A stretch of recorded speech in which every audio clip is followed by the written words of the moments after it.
Hello à tous, on se retrouve aujourd'hui dans une nouvelle vidéo. Donc c'est la deuxième vidéo de la catégorie série. Je sais pas encore comment je vais l'appeler, mais c'est vraiment une catégorie que j'avais envie de vous faire. Je vous en avais déjà parlé et reparlé.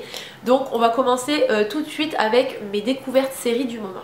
Depuis début 2016, j'essaye vraiment de découvrir de nouvelles séries parce que j'en ai besoin, parce que j'en ai envie et parce que ça me fait du bien. Et donc j'ai décidé aujourd'hui de vous parler de mes dernières découvertes. Il y en a pas mal, donc c'est parti. Alors ma première découverte concerne Gomorrah, donc la série, c'est une série sur la mafia napolitaine. C'est une série que j'ai découverte à cause de mon chéri, je l'avoue. On va suivre en fait une famille de la mafia et on va vraiment découvrir tout ce qui peut se passer dans une famille comme celle-ci. Ça parle de pouvoir, ça parle de magouille forcément, et c'est une série vraiment qui permet de se rendre compte de ce que peut être la mafia, puisque c'est quand même quelque chose d'assez réaliste en Italie et dans d'autres pays également. Et donc voilà, c'est une série que j'aime beaucoup, et voilà, j'aime beaucoup les personnages, même si c'est un peu compliqué de se souvenir des noms de tout le monde et de savoir de se souvenir du rôle de tout le monde dans l'organisation de la mafia. C'est quand même quelque chose que j'aime beaucoup, et si vous ne l'avez pas regardé, je vous conseille d'aller y jeter un coup d'œil. Ensuite, il y a la série Empire. Ça fait pas mal de temps que j'en avais entendu parler, notamment par ma demi-sœur qui m'avait dit il faut absolument que tu regardes, tu vas vraiment adorer. Et ayant beaucoup de séries en cours, je m'étais dit que c'était pas le moment. Et un jour je me suis lancée, c'était il y a pas très longtemps, c'était il y a 15 jours, 3 semaines. Et j'ai complètement adoré. Adoré, adoré, adoré. Plus que ça, c'est pas possible. Je me suis dit que enfin dans une série on avait de très très bonnes performances vocales. Ça m'a fait penser un petit peu à Glee dans ce sens là, même si les deux séries n'ont complètement rien à voir, puisqu'on va suivre une famille qui a monté un label musical, et le père va apprendre qu'il a une maladie incurable et qu'il va devoir commencer à réfléchir à sa succession entre ses 3 fils. Le plus grand est complètement désintéressé par la musique, mais a fait de grandes études et est très très investi dans l'entreprise familiale. Jamal, donc, qui est le deuxième fils, et chante, fait de la musique, etc. Il est auteur, compositeur, enfin tout ce qu'on veut, mais il est homosexuel et son père, ça passe pas vraiment de ce côté-là. Et nous avons le petit dernier, donc, qui est également chanteur, qui rappe, mais qui est complètement immature, mais vraiment immature, et il doit faire un choix entre ses 3 fils pour la succession donc de son label. Et on va suivre toute cette histoire. Il y a beaucoup de musique, ça chante beaucoup, donc pour ceux qui n'aiment pas ça, n'essayez même pas. Mais sinon c'est une série que j'ai complètement dévorée. Jamal me fait rêver à chaque fois qu'il chante. Je trouve qu'il chante très très très très bien. Donc voilà pour cette deuxième série que j'ai complètement adorée et que j'adore encore. Ensuite j'ai commencé la série Jane the Virgin. Donc on va suivre l'histoire de Jane qui a un plan tout tracé de sa vie et qui a des choses... qui est quelqu'un de très carré, qui doit faire... qui programme tout, voilà, qui organise tout en fonction d'une date butoir, etc. Et elle est vierge et en couple avec Michael depuis 2 ans. Et alors qu'elle allait faire simplement un contrôle chez la gynécologue, elle va se retrouver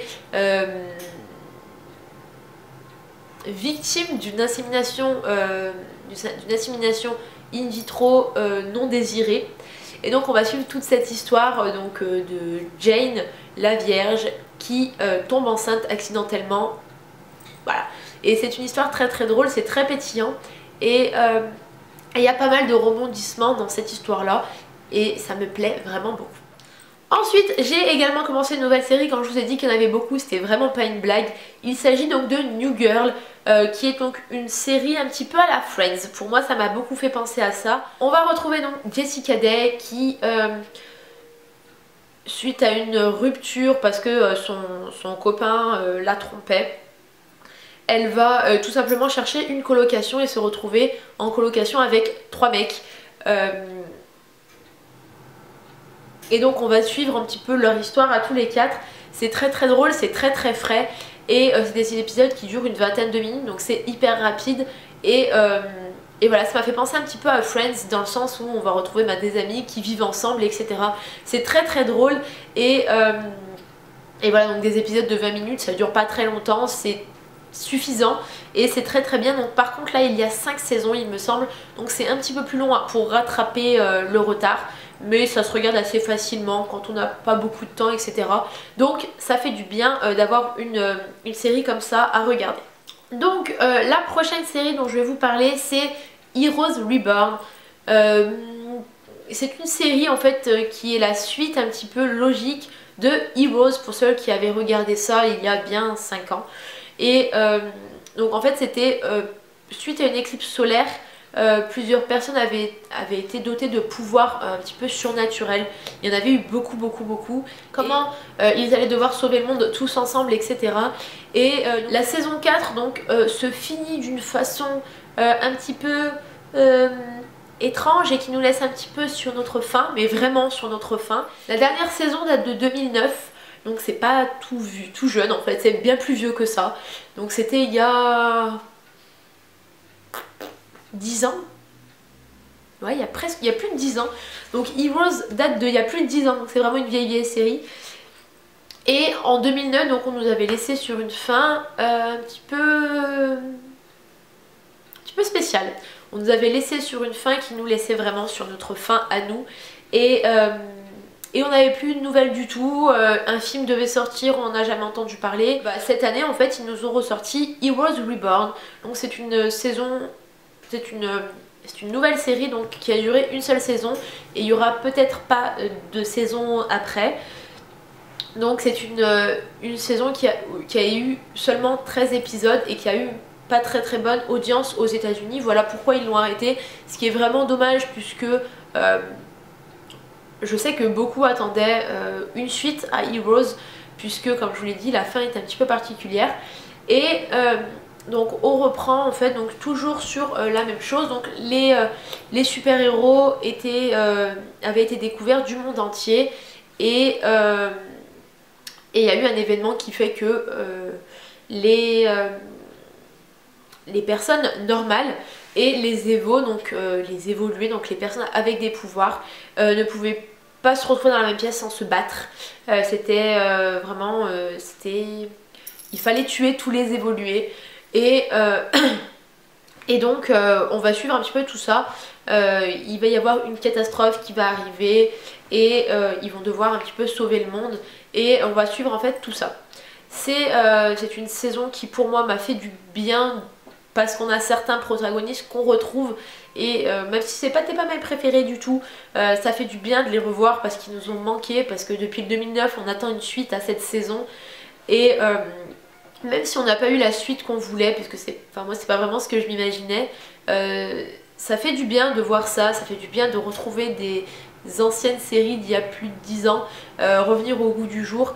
Et voilà, donc si vous avez envie de regarder cette série là, n'hésitez pas à regarder Heroes qui date de beaucoup plus longtemps, mais c'est la suite logique en fait. Donc voilà pour cette série là. La dernière série dont je vais vous parler, il s'agit de The Night Shift. Donc on va suivre dans un hôpital qui est le San Antonio Hospital, si je ne dis pas de bêtises, il ne me semble pas, plusieurs personnes durant la garde de nuit de l'hôpital. Donc c'est vraiment le service des urgences simplement. On n'a pas tout le côté opération préparée qu'on peut avoir dans Grey's Anatomy. C'est vraiment des choses qu'il faut faire rapidement, maintenant, tout de suite. Donc c'est des choses qui s'enchaînent assez vite. Et dans chaque épisode, on a le début à 7 h du soir quand ils prennent leur garde et la fin à 7 h du matin quand ils quittent leur garde. On ne les voit pas spécialement chez eux, un petit peu, mais c'est vraiment très léger. On ne voit pas ce qu'ils font à côté de l'hôpital, on voit vraiment juste l'hôpital, le travail à l'intérieur de la garde de nuit de 7 h du soir à 7 h du matin. Et c'est pas trop mal, je trouve que cette série est vraiment bien faite. Il y a la saison 3 qui commence dans moins d'un mois et voilà, c'est de très petites saisons puisqu'elles durent entre... La deuxième saison faisait 14 épisodes il me semble et voilà, c'est très frais, très pétillant et on est vraiment dans le feu de l'action, ça se regarde hyper facilement et voilà pourquoi j'aime cette série là également. Donc voilà pour toutes les séries que j'ai découvertes très récemment. Je vous ferai peut-être des vidéos comme ça de temps en temps quand j'ai plusieurs découvertes à vous présenter. N'hésitez pas à me dire ce que vous en pensez, n'hésitez pas à me dire si vous avez aimé cette vidéo là. Pensez à me dire les séries que vous regardez dans les commentaires, ça me fait toujours très plaisir de savoir un petit peu les choses que vous regardez, parce qu'il y a des séries que je ne connais même pas et que je n'ai jamais entendu parler et que je suis sûre qu'elles ont de très forts potentiels. Donc n'hésitez pas à me dire tout ça dans les commentaires, ça me ferait vraiment très plaisir. Voilà pour ça. Je vous mettrai le lien d'un des tags que j'avais fait sur les séries où je vous parlais d'une application qui est TV Showtime et qui me permet en tous les cas à moi de savoir où j'en suis sur toutes les séries que je regarde, puisque je regarde beaucoup trop, et ça me permet de savoir à quel épisode je me suis arrêtée, etc. C'est très simple d'utilisation et très pratique. Donc voilà, c'est tout pour cette vidéo, je vous fais de très gros bisous, puis je vous dis à très vite. Bisous tout le monde.